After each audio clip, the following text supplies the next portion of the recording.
अब साझेदारी संलेख क्या होता है साहब? साझेदारी संलेख को हम सहमति पत्र भी कहते हैं।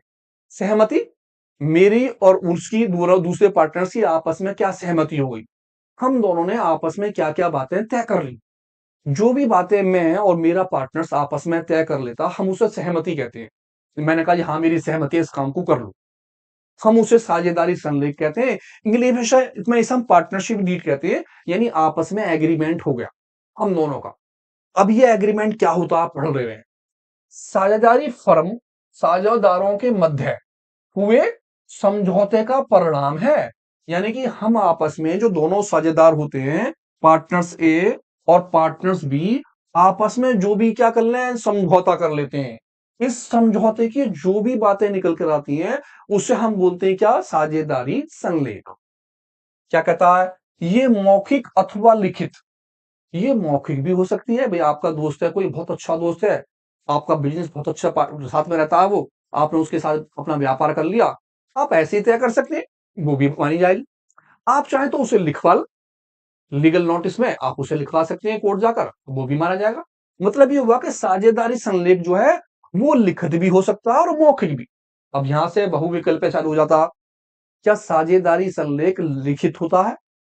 ए पॉइंट। क्या साझेदारी संलेख मौखिक होता है? B point. क्या साझेदारी संलेख लिखित और मौखिक दोनों हो सकते हैं?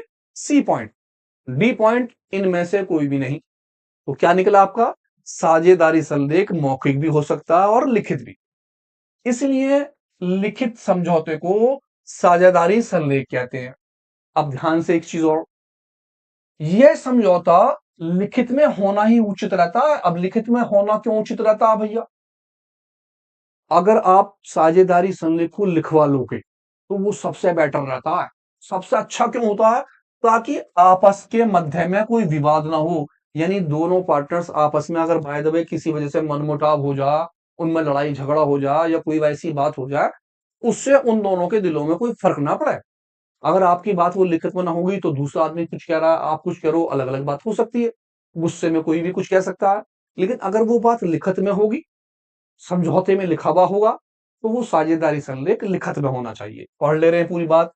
भविष्य में साझेदारों के मध्य विवाद होने पर उसका निपटारा आसानी से किया जा सके।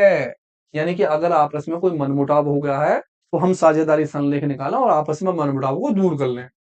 व्यापार को सुचारू और सुव्यवस्थित रूप से चलाया जा सके, यानी कि आप अपने बिजनेस को बहुत आराम इत्मीनान से चला सकते हो अगर समझौता लिखित में होगा। ना तो आप में कोई बात होगी ना उनमें, जो भी बात है वो लिखी हुई है, भाई कोई दिक्कत है तो आप उसे पढ़ लीजिए, आप अपना आप ही चुप हो जाएंगे। अच्छा, इन सारी बातों को, इनमें साझेदारों के पारस्परिक अधिकार एवं कर्तव्य का उल्लेख होता है। यानी इस पार्टनरशिप डीड में, इस साझेदारी समझौते में सभी साझेदारों की सभी बातों को लिख दिया जाता है कि उनके क्या क्या कर्तव्य होंगे, क्या क्या बातें होंगी। आगे बढ़ते हैं साहब। अब साझेदारी संलेख होता कैसा है? ये होता है साझेदारी संलेख जब हम आपस में किसी भी बात को लिखित में तय कर लेते हैं, तो उसके लिए हमें जाना पड़ता है कोर्ट। आप कोर्ट जाकर वकील साहब के पास एक 100 रुपए का फॉर्म लेते हैं, नोटेरी कहते हैं इसे, हम उसे करवाते हैं। वहां अपनी जो जो आपकी शर्तें होती हैं या जो जो आपने आपस में बातें तय करी होती हैं, उन सब बातों को इसमें लिखवा लेते हैं और इसे रजिस्टर्ड करा देते हैं। तो भैया ये लीगली कार्रवाई हो गई, इसे कोई काट नहीं सकता, कोई खत्म नहीं कर सकता। अब साझेदारी संलेख जो होता है, इसमें दी जाने वाली मुख्य बातें कौन कौन सी हैं, तो भैया समझ लो और समझ के देख लो, खूब अच्छी तरह से लिख लो कि वैसे कौन कौन सी बातें हैं जो साझेदारी संलेख में होनी चाहिए। देखते हैं साहब। सबसे पहले नंबर 1, साझेदारों का नाम और उनका पता। जितने भी साझेदार हमारे व्यापार में काम कर रहे हैं, उन साझेदारों के इसमें लिखने होने चाहिए सबसे पहले तो नाम। क्या नाम है, कहां पर वो रहता है, उसका पता। नंबर 2, फर्म का नाम। अब आपकी जो फर्म है उसका नाम क्या, जैसे हमारी फर्म है उसका नाम है ये वाली जिसमें हम काम कर रहे हैं, जिसमें हम पढ़ा रहे हैं, फ्रंट लाइन अकाउंटिंग। तो फ्रंट लाइन अकाउंटिंग, उसके पार्टनर्स कौन हो गए, उन पार्टनर्स का नाम, उनका पता और व्यापार का स्वरूप। अब व्यापार का स्वरूप क्या, व्यापार कैसा होगा, जैसे हम जो कर रहे हैं वो एजुकेशन है, शिक्षा, हम शिक्षा दे रहे हैं। कोई आदमी मिठाई बेच रहा तो स्वीट्स का व्यापार उसका हो गया। कोई आदमी किनारे का काम कर रहा है तो उसका किनारे का काम हो गया। इसी तरह कोई बिजली का सामान बेच रहा है तो वो इलेक्ट्रॉनिक वाला सामान हो गया। तो सभी का अलग अलग व्यापार होगा। इन सारी बातों को आपको इसमें बताना होगा। नंबर 3, साझेदार द्वारा लगाई गई पूंजी। किस किस ने कितना कितना पैसा बिजनेस में लगाया है। हर पार्टनर्स की, हर साझेदार की पूंजी बतानी होगी। कितनी पूंजी किसने लगाई, कितनी पूंजी किसने लगाई। ऐसा भी हो सकता है कोई पार्टनर्स बिजनेस में पैसा ना लगाए। अगर किसी साझेदार ने 1 रुपया भी पूंजी का नहीं लगाया तो आपको उसे भी इसमें लिखना होगा। बहुत बार ऐसा होता है, 3 आदमी है, एक का नाम ए है, एक का नाम बी है और एक का नाम सी है। तीनों बहुत अच्छे दोस्त हैं। एक एक बहुत मालदार था। एक ने कहा भाई मैं 5 लाख रुपए दे रहा हूं बिजनेस चालू कर लूं। बी ने कहा ठीक है भाई 3 लाख रुपए मुझसे ले लो।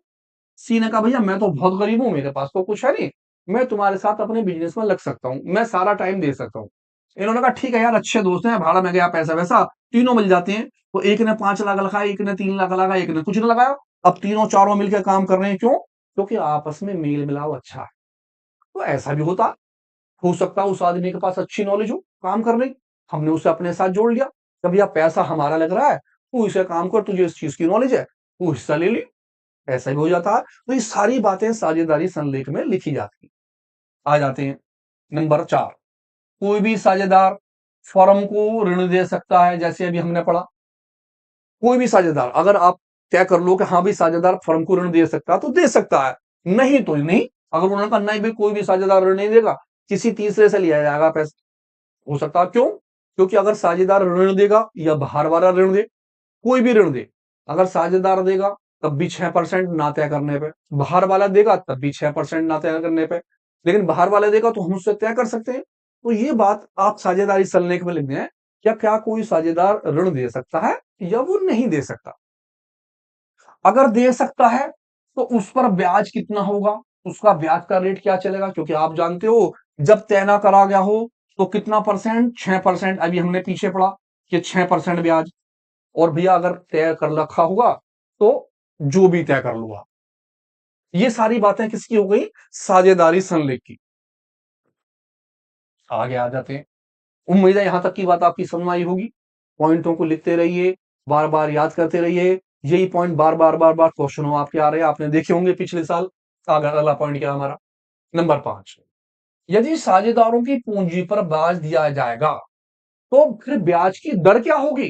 भाई एक आदमी है, उसने 5 लाख लगा रखे हैं, दूसरा आदमी है उसने 3 लाख लगा रखे हैं। अब वो कहने लगे अभी मुझे तो ब्याज चाहिए, पूंजी पर क्या चाहिए? ब्याज। तो भैया ब्याज की दर क्या होगी, उसका परसेंटेज क्या होगा, कितनी परसेंटेज से ब्याज दिया जाए। अगर तय कर लिया तो दे देंगे, अच्छी बात, जो भी तय कर लोगे आप। नंबर 6, किसी साझेदार को वेतन दिया जाए या फिर ना दिया जाए। अब एक आदमी बिजनेस में पूरे दिन काम कर रहा है, 2 आदमी है, एक बिजनेस में कभी कभी आ रहा है। अब जो आदमी सारे दिन बिजनेस में बैठा है वो कल को कहने लगा भैया मैं तो पूरे दिन बैठता हूं, मुझे तो भैया सैलरी चाहिए। अगर आप साझेदार हो और आप अपनी बात साझेदारी संलेख में लिख लेते हो तो जितनी लिख लोगे उतनी सैलरी आपको दी जाएगी, उतना वेतन आपको दिया जाएगा, उतनी तनख्वाह आपको दी जाएगी। अगर आप नहीं लिखोगे और आपको तो नहीं दी जाएगी तो कुछ भी ना दिया जाए। इस बात को भी लिख लिया जाता है। नंबर 7, फर्म की बहियों किस प्रकार रखी जाएंगी। साझेदार लाभ हानि को किस अनुपात में, किस हिसाब से, किस रेशो में बांटेंगे। अब वो कहता है साझेदार की जो किताबें होंगी वो किस किस हिसाब से रखी जाए, उनके अकाउंट्स खाते बातें क्या होंगे। अब खाते हम आगे सीखेंगे कैसे कैसे बनाए जाएंगे। तो वो खाते रखे जाएं या ना रखे जाएं। और अगर लाभ होगा या फिर हानि होगी बिजनेस में तो उस व्यापार के लाभ या हानि को आपस में पार्टनर्स किस हिसाब से बांटेंगे, उनका अनुपात क्या रहेगा, उनका रेशो क्या रहेगा। जैसे सपोज कीजिए 2 आदमी है, एक का नाम ए है और एक का नाम बी है। अब 50,000 रुपए का प्रॉफिट हो गया। अब 50,000 का प्रॉफिट ये आपस में कैसे बांटे। इन्होंने कहा जी हमारा अनुपात हो 3 और 2 का, तो 50,000 को 3/5 2/5 में बांट दो। अगर वो कहें जी हमारा बटेगा 1 और 1 में तो 1 और 1 में। अगर उन्होंने कहा जी हमारा 7 और 3 में तो 7 और 3। तो जो भी बात तय होगी उस बात को जो है क्या लिखा जाएगा, अनुपात को लिख लिया जाएगा कि इनका अनुपात क्या क्या होना चाहिए। नंबर 8, साझेदारों के निजी व्यय। अब निजी व्यय क्या होगा साहब? निजी व्यय का मतलब हो गया आहरण। आहरण का मतलब हो गया ड्राइंग, इंग्लिश में बोले तो। ड्राइंग का मतलब हो गया ऐसा पैसा या ऐसी कोई भी चीज जो अपने इस्तेमाल के लिए मालिक निकालता है, उसे हम आहरण बोलते हैं। आहरण का मतलब कोई भी मालिक, हमने 11th क्लास में पढ़ा था, अपने निजी उपयोग के लिए कोई पैसा निकाले या कोई माल निकाले तो उसे आहरण बोलते हैं, यानी कि ड्राइंग बोलते हैं। वो कहता है कितनी रकम निकालने का अधिकार होगा, कितना पैसा वो बिजनेस में से, व्यापार में से अपने लिए निकाल सकता है। उस निजी व्यय की रकम पर ब्याज लिया जाएगा या फिर नहीं लिया जाएगा। अगर सपोज कीजिए मैं बिजनेस में से, व्यापार में से अपने इस्तेमाल के लिए कोई पैसा निकालता हूं, तो मैं कितना पैसा निकाल सकता हूं ये भी वहां लिखा जाए, कितने रुपए तक मैं निकाल सकता हूं, या फिर अगर निकालता हूं तो उस पर कितना ब्याज दिया जाए, उस ब्याज पर क्या वार्षिक दर होगी, यानी कि आपका परसेंटेज जो होगा वो कितने परसेंटेज से ब्याज दिया जाएगा, फर्म को ब्याज देंगे अगर है तो ये बातें उसमें लिखी जाएंगी। नंबर 9, साझेदारों के कर्तव्य। उसका कर्तव्य क्या होगा, वो क्या क्या काम करेगा, कहां कहां जा सकता है, क्या क्या कर सकता है, कहां बैठना है, किस चीज को संभालना है, ये सारे कर्तव्य उसके लिखे जाए। इस तरह से आप देखो कि ये सारी की सारी बातें किस तरह से आ रही हैं, ध्यान से आप पढ़ते हैं। सारी बातों में से 8-7 बातों को लिख लो। मैंने बहुत सारे पॉइंट लिखे हैं, एक दो तो याद रहेगा, भगवान करे 5-7 अच्छी तरह याद हो जाओ। तो बाबा जो भी पॉइंट आए उसे लिखो और उसके बारे में लिख डालो। अगर लंबा क्वेश्चन आ जाएगा, लॉन्ग, तो आप उसको भी लिखो, उसके बारे में अपने पास से डिटेल लिख डालो, लेकिन पॉइंटों को सफाई से लिखो। शॉर्ट आ जाए 3 नंबर में तो आप उसे क्या कर दोगे, कम पॉइंटों में लिख दोगे, 4 पॉइंट लिख डालो, 3 पॉइंट लिख डालो। अगला पॉइंट पढ़ते हैं 10वां, क्या कहता है, किसी साझेदार के अवकाश ग्रहण करने पर या उसकी मृत्यु होने पर। अब कोई साझेदार ये कहने लगा भैया मैं तो इस बिजनेस को या इस व्यापार को छोड़ना चाहता हूं, मैं इसमें नहीं रहना चाहता। 3 आदमी काम कर रहे हैं, एक एक काम कर रहा है, एक बी है और तीसरा जो है कौन है, सी। ए ने ये कहा कि मैं अपना कारोबार करना चाहता हूं, मैं इस बिजनेस को छोड़ रहा हूं, या फिर किसी वजह से ए की क्या हो जाती है, डेथ हो जाती है, मर जाता है। तो इस कंडीशन के अंदर फर्म की ख्याति क्या होगी। ख्याति का मतलब है, ख्याति एक फर्म की रेपुटेशन होती है। हम किसी भी फर्म को जो है एक पैसे से आंकते हैं कि हाँ इसकी कीमत इतनी होगी, तो मरने की कंडीशन में उतने ख्याति के पैसे, उतने गुडविल के पैसे उस आदमी को दिए जाते हैं जितनी की उसकी ख्याति बैठती है। तो उस ख्याति के पैसे को जो होगा उसका मूल्यांकन जो करा जाएगा वो किस विधि से करा जाएगा। अब ख्याति के मूल्यांकन की 3-4 विधियां हैं, ये बातें हमारे अगले वाले चैप्टर में है। जब आप इस चैप्टर के बाद अगला वाला चैप्टर पढ़ोगे तो उस चैप्टर में ख्याति के मूल्यांकन की बातें हैं। अब ख्याति क्या होती है, ख्याति के मूल्यांकन क्या होते हैं, ये सारी की सारी बातें पूरे एक चैप्टर में है, तो वहां इसके बारे में पढ़ेंगे। अभी फिलहाल हम ये पढ़ रहे हैं कि अगर कोई भी पार्टनर्स, कोई भी साझेदार फर्म को छोड़ना चाहे तो वो छोड़ सकता है, अगर वो मर जाए तो उस कंडीशन में उनमें फर्म की ख्याति में से जो पैसे होंगे उसमें से कितना कितना पैसा उसे दिया जाए, या उसकी क्या होगी, विधि होगी उसे निकालने की। नंबर 11, किसी साझेदार को फर्म से अवकाश ग्रहण करने के लिए कितने समय का नोटिस देना होगा। जब आप किसी भी कारोबार में काम करते हो, कारोबार के आप किसी के यहां भी अगर नौकरी करते हो तो आपको भी पता है ये वाली बात कि जब हम किसी के यहां से कोई चीज छोड़ेंगे तो हमें उसे पहले बताना पड़ता है ताकि वो अपना इंतजाम कर ले। इसी तरह पार्टनरशिप में, साझेदारी के अंदर आपस में हम काम कर रहे हैं 4-5 आदमी, अगर कोई आदमी जाना चाहे तो वो जा सकता है, उसे पूरा अधिकार है कि वो छोड़कर रिटायरमेंट ले सकता है। लेकिन इस रिटायरमेंट को लेने से पहले उसे एक नोटिस देना होता है, उसे ये बताना होता है कि आप जो है कितने समय पहले अपना नोटिस दोगे, 2 महीने पहले, 3 महीने पहले, 4 महीने पहले। ये आपको लिखना पड़ेगा कि छोड़ने से पहले आपको किस समय उसका नोटिस देना है, कितने दिन पहले। नंबर 12, किसी साझेदार के अवकाश ग्रहण करने पर या मृत्यु होने पर, अगर कोई आदमी छोड़ के जाता है या उस आदमी की क्या हो जाती है, मृत्यु हो जाती है, तो भैया उसकी पूंजी कैसे लौटाई जाएगी, आप उसके पैसे को जो है वो किस तरह से लौटाओगे।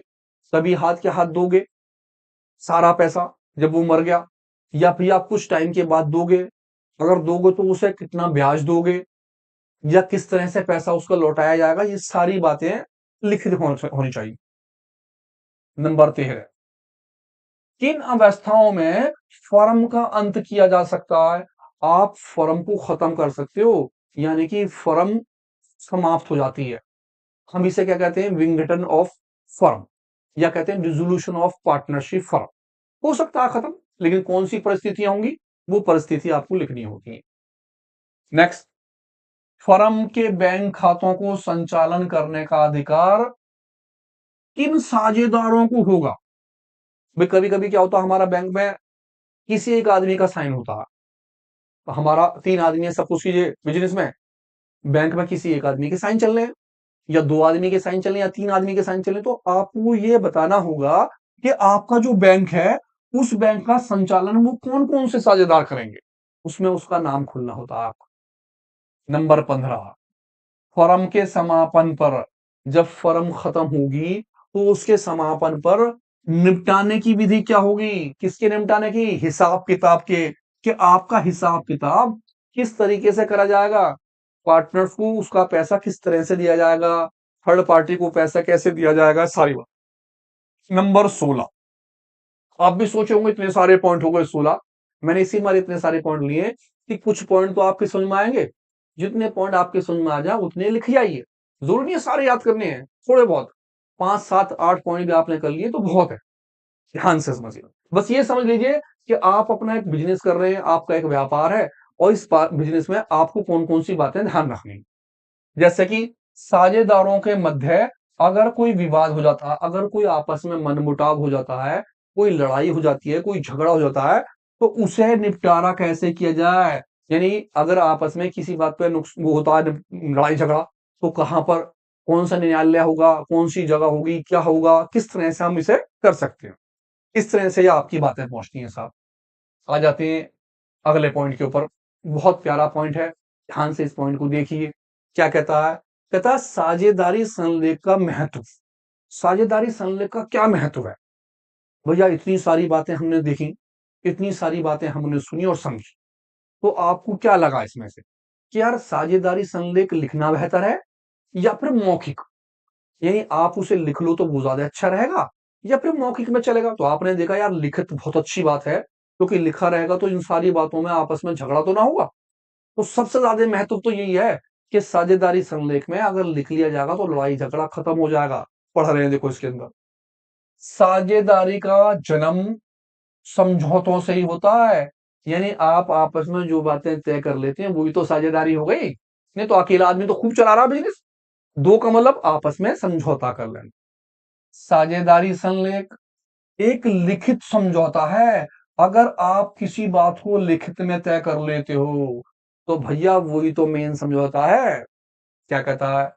जिसमें साझेदारों द्वारा निश्चित किए गए विषयों का उल्लेख होता है। जो जो बातें हम आपस में तय कर लेते हैं वो सारी बातें हम स्टेप बाय स्टेप, सारी बातें डिटेल में, सारी बातें समझा देते हैं, सारी बातें लिख देते हैं।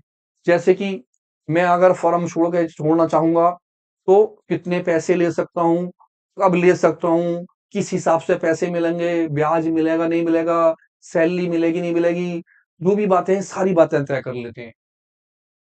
साझेदारी संलेख साझेदारों और फर्म के अधिकारों, कर्तव्यों और दायित्वों को स्पष्ट करता है। अब यही तो साझेदारी संलेख है, जो यह बताता है कि किसी भी आदमी का अधिकार क्या होगा, वो क्या क्या काम कर सकता है, उसका क्या क्या कर्तव्य है, कहां कहां बैठ सकता है, कौन कौन सी बातें हैं, उसके दायित्व कौन कौन से हैं, ऐसे कौन कौन से दायित्व हैं जो सबसे पूरा करना जरूरी है। आगे क्या कहता है? साझेदारी संलेख फर्मों के संचालन में मध्य विवादों, यानी उनके बीच में अगर क्या हो रहा है, कोई तू तू मैं हो रही है, कोई लड़ाई झगड़ा हो रहा है, तो उस लड़ाई झगड़े को खत्म करने का काम करता है, निपटाने में सहायक है। भाई आपस में कोई लड़ाई झगड़ा होगा किसी बात पे तो क्या कहेंगे? भाई समझौता निकाल के लाओ, उसे पढ़ो। जब भी उसे पढ़ेगा तो आदमी अपने आप चुप हो जाएगा, क्योंकि सारी बातें उसमें लिखी हुई हैं। तो इस तरह से साझेदारी संलेख का महत्व बहुत इंपॉर्टेंट है, बहुत जरूरी है। आप विशेषताएं याद करें, ऐसे कौन कौन सी बातें हैं जो साझेदारी संलेख के लिए जरूरी होती हैं, उसका महत्व क्या है। इसी के साथ सारे पॉइंटों को ध्यान रखें, सारी बातें आपकी थ्योरी में लिखित में आने वाली हैं, वो चाहे बहुविकल्पीय हो या विकल्पीय हो, या फिर वो वेरी शॉर्ट हो सकते हैं या लॉन्ग में भी आ सकते हैं। आगे आते हैं साहब, सबसे मेन बात है ये वाली जो हम लेने वाले हैं, ये लगा लो ये पूरे क्वेश्चन की जान है भाई सब। यानी अगर ये पॉइंट समझ में ना आया तो कुछ भी ना आए, अभी तक की सारी बातें इसके आगे फीकी हो जाएं। क्या है? साझेदारी संलेख के अभाव में, अभाव मतलब आपने लिखित में समझौता ना करा, भूल गए, दोस्ती यारी अच्छी थी, बिजनेस चालू कर लिया, काम चल रहा है, बिजनेस में सब कुछ चल रहा, और आपस में कोई बात लिखित में तय ना करी, और बाबा दोनों में हो गई लड़ाई। अब दोनों में लड़ाई हो गई तो कौन कौन सी बातें काम करेंगी, आप भी ध्यान रख लो। अगर आप किसी के साथ कोई पार्टनरशिप कर लो, कोई साझेदारी कर लो, तो ये बातें जो है आपको दिमाग में रखनी होंगी कि बाबा अगर आपने ये बात ना करी तो आपको कितना बड़ा नुकसान होगा। नंबर एक, अगर आपने साझेदारी संलेख ना करा तो नंबर एक, लाभ हानि का विभाजक का अनुपात क्या रहेगा। अब सपोज कीजिए आप हैं, आपका नाम ए है, और आपने लगाया बिजनेस में 5 लाख रुपए, एक दूसरा वाला है उसने लगाए 1 लाख रुपए, दोनों को मिला के बिजनेस में हो गया 60,000 रुपए का प्रॉफिट, 60,000 का लाभ हो गया। एक आप हो, आपने लगाए 5 लाख रुपए, एक दूसरा बंदा है उसने लगाए 1 लाख रुपए, ठीक है जी, और दोनों को 60,000 का क्या हो गया प्रॉफिट। अब आप दोनों ने तय ना करा बांटेंगे कैसे, तो भैया कैसे कैसे बांटे आपके हिसाब से। आप तो कहोगे भैया मेरे पैसे ज्यादा मैं ज्यादा लूंगा, तेरे पैसे कम है तू कम लेगा, ऐसा ना होगा। अगर तय ना करा ना बाबा तो दोनों में बराबर बांटा जाएगा, इक्वल। इक्वल माने बराबर बराबर, दोनों में हिस्सा बराबर बटेगा, आधा आधा। तय करा हो तब बटेगा तय के हिसाब से, ना हो तो इक्वली। पूंजी पर ब्याज, आपकी कोई पूंजी आपने बिजनेस को दे रखी है, आपके 5 लाख हैं उसके 1 लाख हैं, आपने कहा जी ब्याज दो, भैया अगर तय करा है तो ब्याज मिलेगा, तय ना करा हो तो कोई ब्याज ना मिले, 1 रुपए का भी ब्याज ना, तय कर लोगे तो मिलेगा। आहरण पर ब्याज, आहरण, आपने कोई पैसा अपने व्यापार में से निकाल लिया अपने इस्तेमाल के लिए, अगर आपने ये तय कर लिया कि ब्याज इतना दिया जाएगा तो देंगे, न तय करा हो तो 1 रुपए का भी ब्याज ना दिया जाएगा, ना तो ब्याज लिया जाएगा ना ब्याज दिया जाएगा, तय ना करने का। और भैया नंबर 4, साझेदारों का वेतन। आप अकेले जो है ना सारे दिन बैठो व्यापार में, दूसरा बंदा कभी कभी आवे खावे पीवे गुटके पुटके चला जावे, आपने कहा जी मैं तो सारे दिन बैठू मैं लूंगा पैसे, बाबा आपको मिलेगा ठेंगा, आपको ना मिले कुछ भी। क्यों? क्योंकि अगर तय कर लिया ना तो मिलेगा वेतन, ना तय करा तो ना मिले कुछ भी। ऐसे काम करे जाओ, क्योंकि मालिकों को ना मिलता कुछ भी, मालिकों को मिला है केवल लाभ और हानि का हिस्सा। नंबर 5, ऋण। अगर आपने कोई ऋण दिया है, आपने बतौर लोन दे दिया फर्म को पैसा, और तय ना करा हो तो भैया ना, 6%, 6% ब्याज मिलेगा ही मिलेगा। आपने अगर दे दिया हो पैसा, तय ना करने पे 6% ब्याज, और तय कर लिया तो जितना तय करा उतना। तो देखो कितने नुकसान है और कितने फायदे। नुकसान किसके लिए है? नुकसान उसके लिए है जिससे ये ना पता हो कि अगर मैंने समझौता ना करा तो ये बातें होंगी। दो बातें हैं बस, अगर आप समझौता ना करते हो तो आपको बराबर का तो हिस्सा मिलेगा, चाहे पैसा कितना भी लगा हुआ हो, कम हो या ज्यादा हो, तय ना करने पर। दूसरा, अगर आपने कोई ऋण दे रखा हो, कोई लोन दे रखा हो फर्म को, तो 6% मिलेगा आपको ब्याज, बाकी ना मिले कुछ भी। और अगर आपने लिखित में कोई चीज तय कर ली, समझौता कर लिया, साझेदारी संलेख बना लिया, तो जो बना लिया वो माना जाता है।